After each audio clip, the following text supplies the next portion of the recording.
What's up, beautiful people of Los Angeles? This is the LA Football Show, LA Football Live, your UCLA Bruins edition here on a Tuesday. Typically every Monday at 7:30, we will be live talking all things Bruins, but we're on a Tuesday. I was at the Dodger game last night, freezing my tuchus off, but we made it through, had some fun. When was the last time you heard tuchus, Jamal? Oh, that's a great word, tuchus. I could hear that all day long. All day. Took us. It was frozen, and but it's back now, and happy to be back with you talking all things Bruins for the next 30 minutes or so. And thank you all for jumping in here because we got plenty to talk about with spring practices launching off finally. But Jamal, my man, how we doing? Doing great, Rye. Excited to be talking about my beloved Bruins, and got to give a shout out to our man Dallas Schwartz, hitting for the LAFB cycle. He's been with us since 6:00. All 4 episodes. Much love to you, Dallas, and thank you so much for the engagement and the connection. Yes, we have to jump from stream to stream, and he's been jumping right along with us. He's been jumping with us, Thank you, my friend, and we'll see what kind of hate comments we get here in a few. Now that we're talking Bruins, he's Trey Lovin with us, So, great. What's better, the movie or the book? Oh, book. I got to read it. No, you can't ask the question without having. I know you've read it. You seem like a reader. You're a reader, right? Are you? I'm a reader. Not quite the reader that my wife is. My wife goes through probably 35 books a year. So it's, she's a voracious reader. Yeah. Good for her.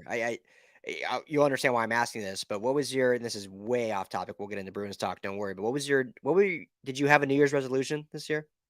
Yeah, and I've failed miserably so far. It's my New Year's resolution was all about health and wellness and working out and the whole deal. So, I've been really lacking in that regard. So, the Soul Cycle has been sort of lacking. My cousin wants me to start coming out to these like night 11 p.m. Saturday night pickup runs in West LA. With my buddies. So I have all the opportunity. I got to stop, being an excuse machine here and just get into it. Yeah. Well, I asked because, and I hear you, we just got a Peloton and I was heavy on it for like a week or two and already haven't done it now in 2 weeks. So I got to get back on that too and get the exercise going. But my New Year's resolution was, I wanted to really get back into reading. I used to read a lot. I was in like AP English and stuff. So I had to read a lot. I was the normal high school student, used Spark Notes and stuff like that. But I enjoyed overall reading. Obviously, started a network where you're writing. So when you write, you read, you do all this and that. But I've gotten out of it. And part of it's because, the grind of the day, like for me, relaxing is being able to plop on the couch with a nice cup of brown stuff and throw on like a sitcom or a rom-com and just like not think, just sit there and relax. But I do enjoy reading. So I was like, all right, New Year's resolution. I'm going to read every month. I want to read one book for pleasure, like a fiction just for fun, and one like business book, leadership, sales, whatever kind of book. So 2 books a month. Or in April, I've read half a book. So I have not been doing well, Jamal. Not been doing well. Well, this is the time to hit the reset button. We begin Q2 of the year. So it's just an opportunity to hit the reset button and say, hey, Q2 is the new Q1. Yeah, I know. Gotta hit Q2 hard. I will say the book I am reading, I'm halfway through. My sister wrote it, so that's kind of exciting at least. So I'm almost through it. Got to get through it. If anyone wants to check out Jules Dyrud out there, she's a great published author. You can find her on Amazon. So I'm reading through it. It's a lot of fun. So anyway, we'll get back on it. But UCLA talk. Let's. This is a good question from Dallas right off the bat because we're gonna get into spring ball. But serious question: was there a reason Norton wasn't promoted to DC? Obviously, they brought in D'Anton Lynn as their new defensive coordinator, who was a secondary coach with the Ravens, the son of Anthony Lynn. We talked extensively, Jamal, about how great of a hire it was. We also kind of alluded to why we thought that Norton wasn't promoted and this was the direction Chip Kelly went, but I'll let you speak for yourself and give your thoughts on that. Yeah, I think, when you sort of look at the arc of Ken Norton Jr.'s career from a coaching perspective, he's always had the likes of a Pete Carroll kind of with him. Pete's always been the de facto defensive coordinator, and he has been, sort of Pete's right-hand man, and particularly as a position coach. I think that Ken Norton Jr. is one of those guys who is an exceptional position coach And I think he is a very hands-on teacher.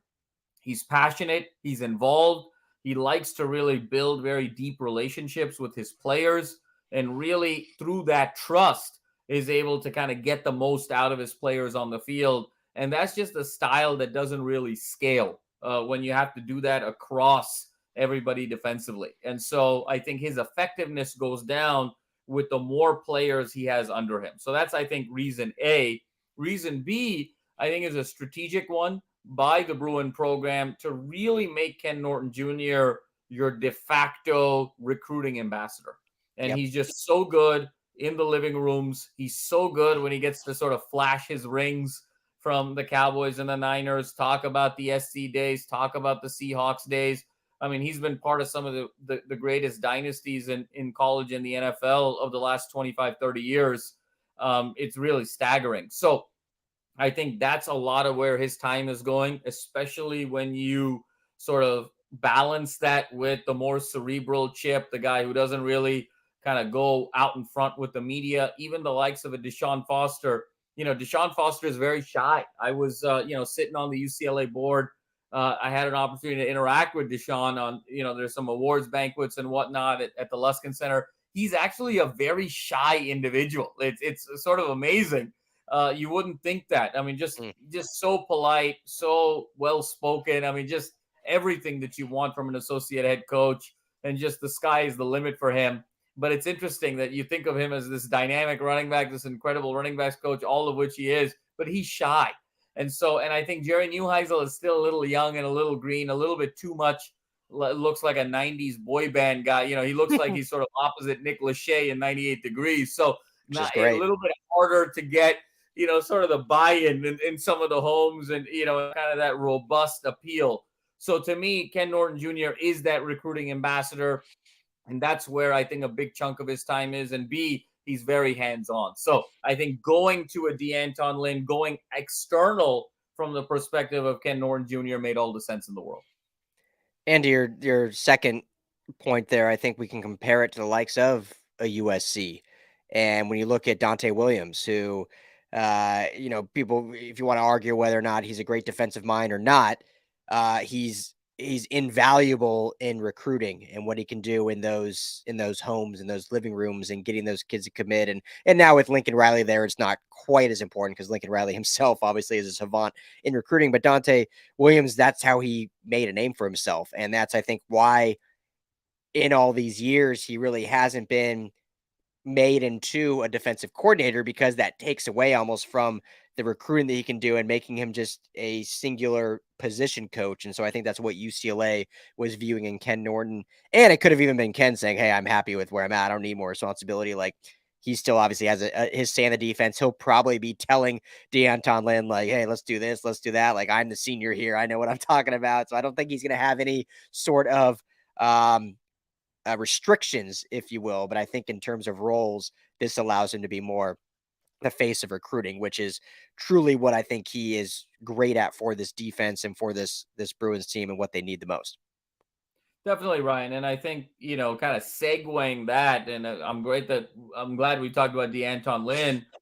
Looking at spring practice, this was day one. Our main man, Will Decker, was there, taking kind of sniper-like photos of the Wasserman Center, and there to sort of observe the three areas that I looked for and continue to look for in terms of kind of this spring interval before the showcase takes place is really threefold. First is Dante Moore, is he him? Is he that guy? Is he as advertised? And how does he stack up with some of the veterans that he's going up against, a la Garbers, a la Schlee? And how does he stack up? And how soon is he going to be taking the mantle? How soon is the future the present? Is that going to be from the jump from opening day? Or is there going to be a little bit of a transition period here in the 23 season where Dante Moore kind of takes the full-time reins in October or November? So that's question one. Question two is, I want to see how DeAnton Lynn commands the defensive unit. One of the things that I think was pretty significant about this hire, deviating from Jerry Ozanero, deviating from Bill McGovern, which are a certain archetype sort of old school, decades long coordinators, guys who are part of the Chip Kelly inner circle, not necessarily the most dynamic guys, a little bit older. Relatability is a bit of a challenge. And McGovern, to his credit, before health moved him away, he was someone who was much more of a listener to his players, much more empathetic. Players really started building a relationship with Coach McGovern. It's a shame that tenure ended too early. But I think DeAnton Lynn, being younger, being hungrier, early 30s, NFL pedigree, NFL experience, how is he going to command his defensive unit? What's the energy that he's bringing? What's the scheme that he's bringing? How does he approach his players? And more specifically, how is he approaching that secondary? Because we know what we're going to get from the likes of the Murphy twins and Latu and Mokiao and John Vaughns in that front seven. But how is he going to connect with the Kirkwoods, the Davieses, etc., to really shore up that back end where there were some glaring holes and omissions the last 2 years in terms of just huge plays being given up and really not sound football in any way, shape, or form. I've been saying the terms gap integrity, it feels like, for 2.5 years when it comes to the Bruins secondary defense. And then the third area to really look for and zone in on is this running back battle. Because at the end of the day, the bread and butter of this Chip Kelly system, it starts with that zone spread running game. That mesh running game concept. Is TJ Harden going to be the guy? Is it going to be Carson Steele? Is it going to be Anthony Adkins? Does Colson Yankoff emerge and really make things interesting? Who is separating themselves? Last year at this time, the big question was, who's going to be running back two? Who's going to be the guy that's going to separate after Charbonnet, obviously, the centerpiece? It turned out to be Keegan Jones. That's who we were kind of thinking and hoping. We asked that to Chip at Pac-12 Media Day. The question here now is who's one and who's two. So those are the three areas I'm really looking at. Dante, DeAnton, and then who is emerging as RB1. Yeah, all great points. I'm going to start with the defense, then we'll go back to the offense and we can end with that potentially. But I saw a article. I'm trying to remember what it was on, Jamal, but it came out end of last year, so it would have been December 2022. So the season was over, and it was basically projecting the top edge rushers in the draft. And this author, and it wasn't just some like random blog. It was either PFF or 247 Sports, or it was a well-known publication. And this author, I can't remember who it was, but he had Latu at like 5 if he would be going into the draft this season. And so, and who knows if it would have played out like that with the injury history and what scouts would think, but that's how he had him ranked. And so the fact that Latu is back in this defense with the likes of the Murphy twins, with the likes of Mokiao, everyone you mentioned, I think this puts a lot, and maybe it's me doing it, this puts a lot of pressure on DeAnton Lynn because this is a talented defensive unit. And it's a unit that has underperformed year in and year out. But it's a unit that shouldn't be performing based on just the talent. I mean, we look at UCLA versus the USC defense.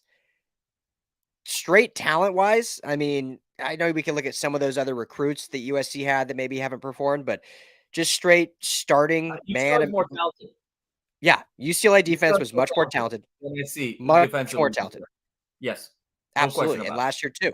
And when you look at just actual performance in the field, I would say UCLA defense was better last year overall, but they still left a lot to be desired in what they gave up and big plays they gave up and big time games giving up situationally.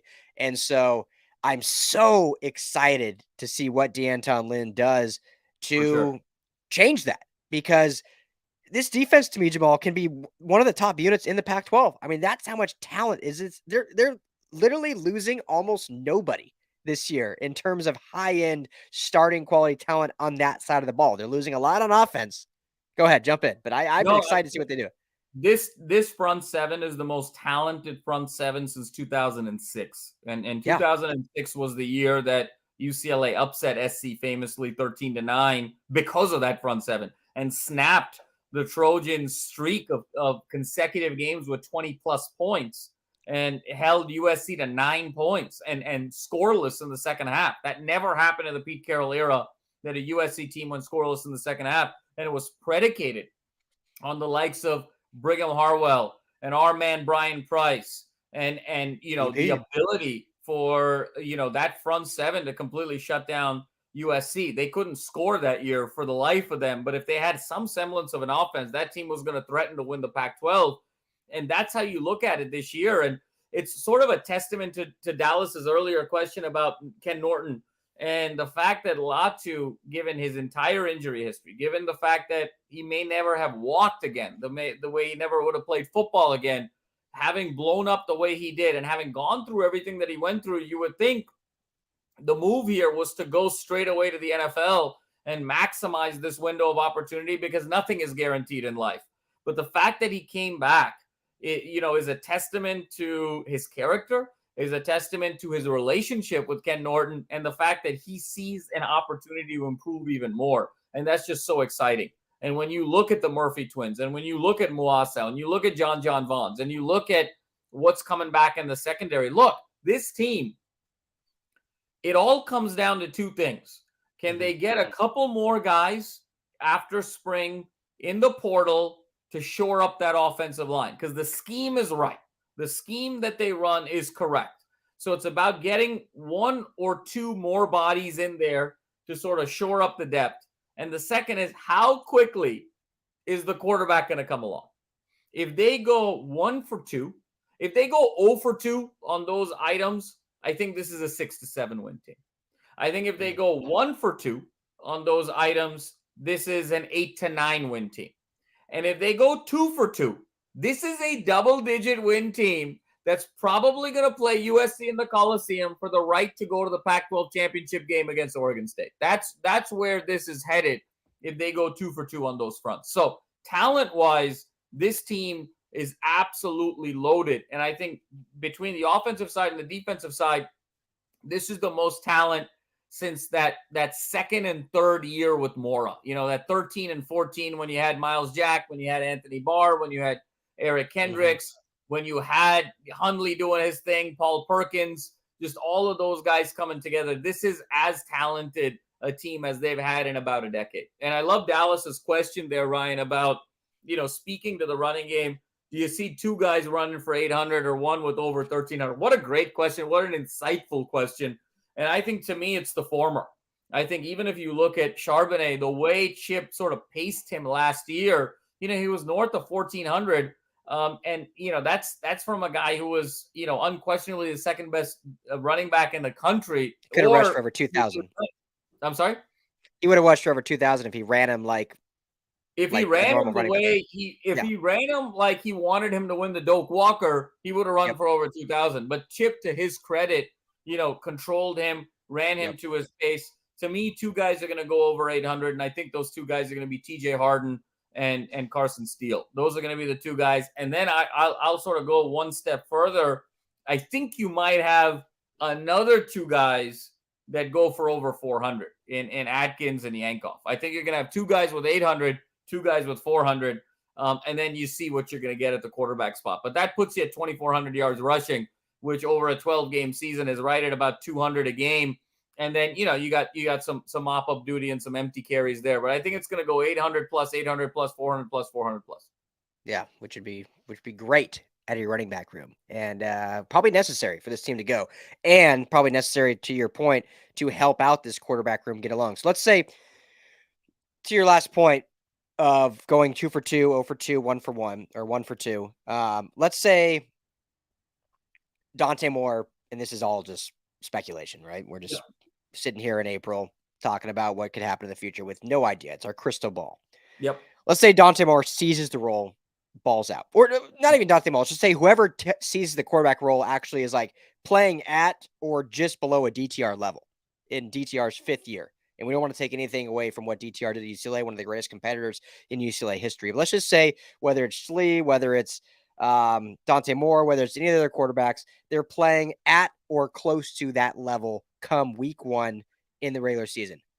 But they don't get the other one in your list, and they don't get any more transfers on the offensive line. But the quarterback is playing at that level. Do you still think this team could be in contention for the Pac-12, or do you think it's that necessary that they add some depth or even starting quality talent to the offensive line for them to have any remote chance to make that happen? I think they need a little bit of depth. I mean, I think even if a Moore or a Schlee is playing at kind of the DTR level of last year with no line, I think you're gonna have brilliance, but it's gonna be erratic brilliance, right? I mean, because when you can't really sort of step in and control the line of scrimmage, play over play, lo and behold, you're 2nd and 17, and then boom, it's 21 yards, and then it's a 4-yard loss, and then it's a huge play. So it'll be erratic. And I think the challenge there is going to be to make sure that Dante Moore doesn't get hurt, in his first year as a quarterback. But I think the deeper issue is everything is sort of predicated on the run game. And I think I think Harden is phenomenal. I think Carson Steele is terrific. But, you can't just rely on those guys to just plow through a front seven and just sort of fall forward every time and sort of overcome the line. I think that, they need 1 or 2 guys to fortify that line. I think they can be a 9-win team without an offensive line, just with what they have. And 9-3 with those 3 losses going into the fourth quarter and really putting a scare into all of these teams.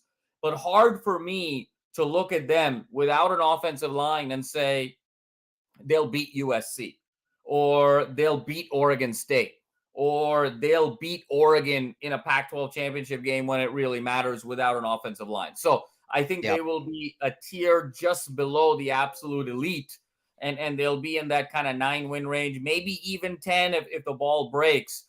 But I think they need both of those things to hit for this to happen. Conversely, it's interesting that you mentioned this, Ryan. Mm-hmm. I think that they actually need the offensive line to be stronger than the quarterback play. I think the quarterback play can be average. But if they've got a great line with the weapons around them, because this is the first time you have a true number 1 wide receiver that's a vertical threat in 15 years. I mean, the last time UCLA had a true vertical number 1, Jordan Payton was a possession guy. And, you sort of go further back, was Craig Bragg, back in 03, 04, 05. And so the fact that you've got J. Michael Sturdivant, the fact that you've got Kyle Ford, you just kind of need a game manager. You need the West Coast's version of Stetson Bennett here. I think if they can get offensive line shored up, I think that's a double-digit plus win team. Okay, so I think I'm excited to see Dante, especially in the showcase, and see how he separates. But as long as they get credible play, as long as they get a quarterback that avoids the mistake, doesn't really turn it over, and they fortify that offensive line, look out. I mean, the Bruins are flying under the radar. Everyone's talking about the Heisman winner coming back, and Bo and Penix Jr. and DJ Hughes also getting love, and Cam Rising. I mean, UCLA is flying so far under the radar right now that, if this was a stock, you quietly are just sort of buying them up without telling anybody, because the upside is just enormous here. Well, you mentioned it, and we've talked about it. I mean, this is the deepest team that for sure Chip has had, and I think it's got to be the deepest, most talented team that we've seen since, like you mentioned, those early Mora years in 13, Absolutely. 14. I mean, when you just look top to bottom, I mean, the defense is pretty much unchanged outside of their coordinator, which should be an improvement. And that's nothing against Bill McGovern, because obviously he missed a lot of time in it. So now they'll have a true D coordinator that is going to add some vibrance and youth to that room and that play calling. And then the offense, they lost some great players, but they gained some great players as well. So it is, to me, this is a scary team, and I think it's good. I mean, we talked about it all last year, Jamal, every week on this show about how this team thrives kind of being the underdog and wants to, I remember you saying when they were at 12 and everyone's like, they should have been top 10. You're like, no, let's keep them at 12, because I don't think that hurts them putting them in the top 10. That's kind of what this team thrives on. I think that's where they're at right now, is that they're like, no one's talking about us, and wait and see. Kyle Ford came from USC that gets talked about a lot, and he's probably like, all right, we don't get talked about over here in Westwood, but wait and see. We got a lot of talent in this field. We got some good coaching, and we're coming for everyone at the top. And I mean, this Pac-12, Jamal, might be the best Pac-12 I can remember, which is, I'm sure, I mean, I'm it's the sure a best lot of Pac-12. I mean, it's the best Pac-12 I can remember. I mean, this is the best yeah. Pac-12 ever. I mean, the only year that kind of comes close was a little top heavy was 04 when SC went, 8-0. Cal was really good that year with Rogers. And Oregon was 6-2 that year, and UCLA was really good that year. I mean, it was very top heavy. But this is the potential 1 through 7 in the conference to be. There's 7 teams in this conference that think they can win double digit games. That's how insane it is. It is wild. Like the fact that, I mean, Arizona could be either vying for a Pac-12 title or they could be 7th. Yeah, Colorado absolutely. is the true wild card because Colorado, I think they're a year or 2 away, and that's no discredit. They just need some time to build. But Colorado could surprise people and win more games than expected, or they could win 2 games. Yeah. I mean, true teams that are probably bad rebuild are Stanford and Cal. Yeah, I mean, no, that's that's what about I was it. going to say. The only thing we know for sure is that 11 and 12 is probably going to be Stanford and Cal, and that game at the end of the season is going to be like the Super Bowl because they might both be winless going into that game, and it's going to be maybe the game of the year in college football because someone's going to want to win that game. So I love Got him Coach 23's comment. This guy sounds just like Dinesh D'Souza. I don't know who Dinesh D'Souza is, but he sounds Indian. And I'm Indian, so it's astute. It's astute. He's a very, very right-wing political commentator. I'll just say that's not so good. Now I'm not happy that I heard that. That's got him Coach is I don't know what vibe I'm giving as a maybe I gotta ditch the collared shirt maybe next time, Ryan. So.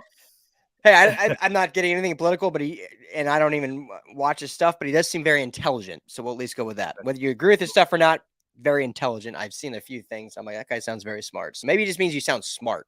Maybe not even the inflections or anything. Just we'll smart. Take the good. Yeah. Okay, well, let's wrap up with this. And we've talked about a bunch, and I don't want to keep it in a horse, but we're now a few months further along the process. Day 1 of spring practice was essentially today. Finally getting going. Dante Moore was on the field. With everything we've kind of heard and seen up to this point, which hasn't been a lot, so very little to go off of here. But do you think at this time, Dante Moore is still the favorite to be the starter of this Bruins team in 2023? Yes, no question about it. Because I think the more you see him on the field, and the more the question then becomes not only is he the best, and the question then becomes when is he better than the other guys? And I think that's even the wrong question. I think the question is he is better than the other guys, and he will eventually be much better than the other guys. And what you really want to have happen is to him get that game experience early on. There's really nothing he's going to gain by sitting on the sideline watching Collin Schlee play, right? I mean, you got to get him in there and have him develop his own experiences and go from there and really build from that. And I think the fact that he came to school so early, 5th of January, he early enrolled, the relationship with Chip, I would be stunned if Dante Moore is not the starting quarterback opening day for UCLA, and the Dante Moore era will officially begin right at the beginning of the 2023 season. Yeah, and the only thing I'll say that before we get to this question from Go Bruins is, and this is what defines, I think, a coach and where I think Chip Kelly will make the right call, because sitting from afar, we can sit here and say, okay, who's going to be the starter in the future? It's going to be Dante Moore. We all know that. Who is the most talented right now on paper? It's Dante Moore. We all know that. Who's the most ready right now? Well, it might not be Dante Moore, but are those experiences, like you mentioned, worth it to get him to the right spot? And then this is where the coaching comes in, is saying, okay, I've now been with this kid since January 5th. I know his personality. I know what makes him tick. I know what his likes, his dislikes, how to coach him. Some guys like being yelled at. Some guys like being kind of coddled a little bit, little differences here. And so a lot of things when you look at these really talented, specifically at the quarterback position, and why there's this whole phenomenon of like, okay, as a rookie in the NFL, do you start right off the bat? Do you sit a year as a freshman? Do you start off the bat? Do you sit a year? Is, well, I don't want to hurt their confidence if they go in there and they fail, right? Like you go, if they Bruins start 0-2, he's thrown 8 picks. That's crazy, man. Let's say 4 picks. Throwing 4 picks is it going to shatter his confidence? So then this is where Chip Kelly will come in as a head coach and say, either A, I'm worried by that, judging by what I've seen in these practices, seeing how he's picked up the offense, seeing when things go wrong in practice, how he reacts, or B, I could give 2 Fs about that because this guy could throw 20 picks and he's going to be like Peyton Manning, who threw the most picks ever for a rookie, and is going to be one of the greatest quarterbacks ever because it's not going to shatter his confidence. It's going to make him better. I think the latter will be true based on everything I've heard and seen from Dante Moore and how he's established himself so early on as a high school quarterback and now a freshman in the UCLA program. But it'll be up to Chip ultimately to say, does he believe that? Which I think he will. But that's kind of what a lot of fans, I think, don't take into account is like, sometimes the coach either sees that, they don't see that, or they just make the wrong decision and they see it, but they decide against their own better judgment. Well, everyone's saying I should wait and hold off in case. And so that's what we'll see. But I think Dante Moore will be the starter regardless. I agree with you. I don't think you're a top 3 recruit. And, the all-star circuit that he had, how decorated he is, the level of insight that he used to pick his choice, the fact that he picked it based on the offensive mind that he was going to work with closest, to me, nothing is going to shatter this kid's confidence. He knows what he's setting himself up for. And with those guys, you got to throw them in the fire right away. I fully expect Dante Moore to begin this journey from 2023. And I think to answer Go Bruins question, I think you only start doing trick plays when the regular stuff doesn't work and when you can't really move the ball methodically. I think this is going to be one of those years where success will be predicated on the lack of trick plays that this team is going to run. When you look at the running back room, when you look at the receiver room, when you look at the quarterback room, these guys can traditionally line up and move the ball any way, shape, or form. So I'm excited to see the Bruins really put on a show here in 23. Yep. Cannot wait. Cannot wait. So spring practices officially underway. We'll have plenty for you here on the LA Football Network. That's all the time we got for this live edition of Bruins Talk here on the LA Football Show. Back next week on Monday, 7:30 always for our Bruins Talk. We'll be back later in the week for our pre-recorded podcast you guys can all listen to. And obviously all your Bruins stuff is at lafbnetwork.com. All the handles on social, LAFB Network. Thank you all so much for hanging out with us, tuning in. Hopefully we can keep building this up every Monday and get more people in here, get more comments and chat. So thank you all. Jamal, my man, appreciate you as always. Thanks for all the insight and all the great conversations. It's always a blast. Absolutely, brother. Till next time. All right, guys. Take care. We'll talk to you all.